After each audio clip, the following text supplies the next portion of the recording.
Singing तोता। एक गांव में राजू नाम के एक व्यक्ति की किराना दुकान रहती है। उसके पास एक बातें करने वाला और गाने गाने वाला तोता भी था, इसलिए सभी लोग उसी के पास सामान खरीदने आते थे।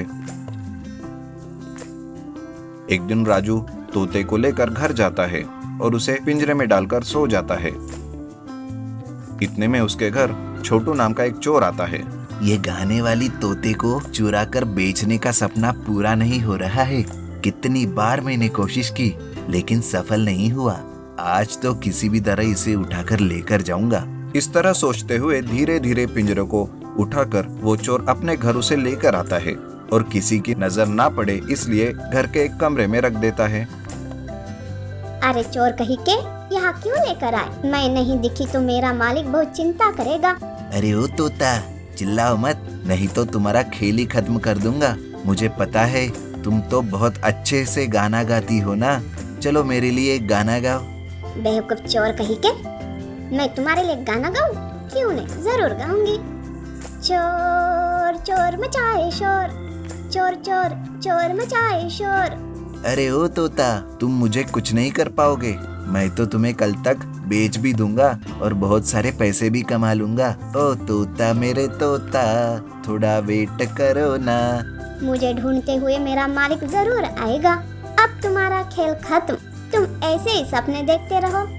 अरे अब चुप भी करो, मुझे बहुत भूख लगी है। पहले पेट भर के खाने दो, फिर तुमसे बात करूंगा। ऐसा कहते हुए छोटू खाना खाने लगता है। तभी तोता कहता है, अरे चोर कहीं के, मुझे भी तो भूख लगी है, मुझे भी कुछ खाने के लिए दो ना। मुझे ही पेट भर कर खाना नहीं है, तुम्हारे लिए कहाँ से लेकर आऊं? सब्र कर लो, कल तक तुम्हें किसी न किसी को मैं बेच ही दूंगा। तुम्हें मेरा ही पाप लगेगा। मैं अगर मेरे मालिक के पास होती तो अब तक आराम से खाना खा लेती थी। उसके बाद तोता अपने मन में ही सोचती रहती है, मुझे इससे कैसे भी छुटकारा पाना है। क्या करूं? मुझे कुछ ना कुछ तो करना ही होगा। यह मुझे किसी और को बेचने से पहले ही मुझे यहाँ से बचकर निकलना होगा। तोता रानी, बहुत गहरी सोच में डूबी हो। तुम कुछ भी कर लो लेकिन मुझसे छुटकारा नहीं पाओगी। अगले दिन ही सुबह सुबह राजू तोते को ढूंढते हुए उस चोर के घर पहुंचता है। वो कहता है, अरे छोटू, मेरे तोते को देखा क्या? अरे क्या कह रहे हो? तुम्हारा तोता वो यहाँ कैसे होगा? ये तो बताओ, वो नर है या मादा है? लाल रंग का है या हरे रंग का?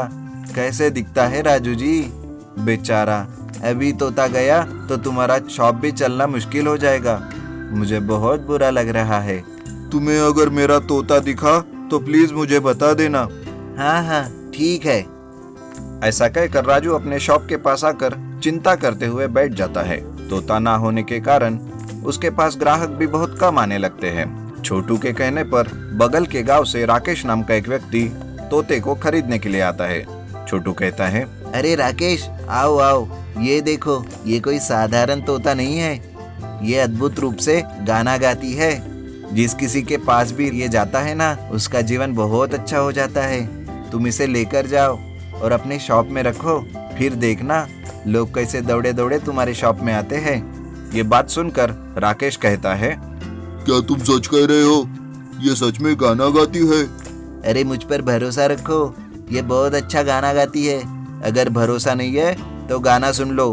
अभी गवाता हूँ इस तोता रानी से। चलो तोता रानी, एक गाना गाओ। अरे चोर कहीं के, बेवकूफ कहीं के, तुम्हारे लिए गाना गाना है। अरे बाप रे बाप, ये क्या? इतनी अच्छी तरह से डांट रही है मुझे। तोते को इतनी सारी गाली कहाँ से सीखी? अरे अपने मालिक से दूर हुई है ना, इसलिए बहुत गुस्से में है। धीरे धीरे सब ठीक हो जाएगा, तुम लेकर जाओ। अच्छा ठीक है, लेकिन पहले तुम इस तोते से गाना गवाओ। अरे तोता रानी, तुम्हें बहुत पुण्य मिलेगा। प्लीज मेरे लिए एक गाना गाओ। तुम्हारे आशाएं मैं नहीं तोड़ूंगी। वहाँ जाने के बाद मैं गाना गाऊंगी। ठीक है, तुम मुझे बहुत पसंद आए, लेकिन मेरे लिए अच्छे गाना गाना पड़ेगा, ठीक है ना? चलो ठीक है, मैं चलता हूँ छोटू। अरे राकेश, पहले मुझे मेरा पैसा दो, तभी इसे लेकर जा सकते हो। अरे ठीक है, ये लो पैसा। ऐसा कहते हुए तोते का पिंजरा लेकर राकेश शॉप में जाता है। शॉप के पास एक आदमी आता है। तभी तोता गाना गाना शुरू करता है। वो कहता है, भरोसा मत करना, तुम तो चोर हो, अपनी आंखें खोलो देखो, नशे को छोड़ दो। इस तरह से पिंजरे में तोता गाना गाने लगता है। ये सुनकर वो शॉप से चला जाता है। राकेश कहता है, अरे बाप रे बाप, ये तोता मुझे नहीं चाहिए। ये इतनी सारी गालियां देती रहती है, ऐसे ही गाना गाती रही तो मेरे शॉप में कोई नहीं आएगा। राकेश पिंजरा खोल देता है और वो तोता उड़कर अपने पुराने मालिक राजू के पास आ जाता है। उसे देखकर राजू भी बहुत खुश हो जाता है। घमंडी पत्नी। एक गांव में शंकर और उसकी पत्नी संगीता रहते थे। सविता का नेचर बड़ा खराब था। वो हमेशा अपने पति से बड़ा चिढ़ के बात करती थी, और तो और मोहल्ले में भी कोई उससे बात करना पसंद नहीं करता था। वो हमेशा घमंड में रहती थी और हमेशा गुस्से में बात किया करती थी। इस बात से उसका पति भी बहुत परेशान था। एक दिन शंकर ने सविता को बुलाया और कहा, अरे सविता, सुनो जरा, मेरे पास आओ। क्यों, तुम्हारे हाथों में मेहंदी लगी है क्या? तुम भी तो इधर आ सकते हो। सविता का जवाब सुनकर शंकर को थोड़ा सा दुख हुआ। उसने कहा, यार मेरे पैरों में तकलीफ है, तुम प्लीज आ जाओ ना। क्यों, ऐसा कौन सा काम किया है तुमने जो पैरों में दर्द होने लगा? हर बार तुम्हारे बस नाटक ही चलते हैं। मैं नहीं आ रही। अगर तुम्हारी बात है तो तुम्हें ही आना चाहिए। ओफो, अब मैं इस बात पर तो तुमसे झगड़ा नहीं करना चाहता, मैं ही आ जाता हूँ। बेचारा लंगड़ाते हुए शंकर खुद सविता के पास पहुंचा और उससे कहा, देखो संगीता, मैं पूरा दिन बाहर ऑफिस में काम करता हूँ, उसके बाद घर आकर मैं बहुत थक जाता हूँ। उसके बाद मुझे घर का भी काम करना पड़ता है। तुम पूरा दिन घर पे रहती हो, मेरी मदद कर सकती हो। कम से कम घर का काम तो तुम संभाल लो। क्यों, मैं क्यों संभाल लूं? जब शादी के वक्त 5 लाख दहेज लिया था तब क्यों नहीं सोची ये बात? अरे संगीता, पर ये हमारा घर है, हम दोनों मिलकर एक साथ काम कर सकते हैं। मैं ये नहीं कहता कि सब कुछ तुम करो, पर कम से कम थोड़ा तो हाथ बटाओ। हाँ, काम करने में बड़ी तकलीफ हो रही है। जब 5 लाख रुपए मेरे पापा दे रहे थे दहेज में, तब तो नहीं कहा था। लो संगीता, तुम भी ले लो आधा आधा।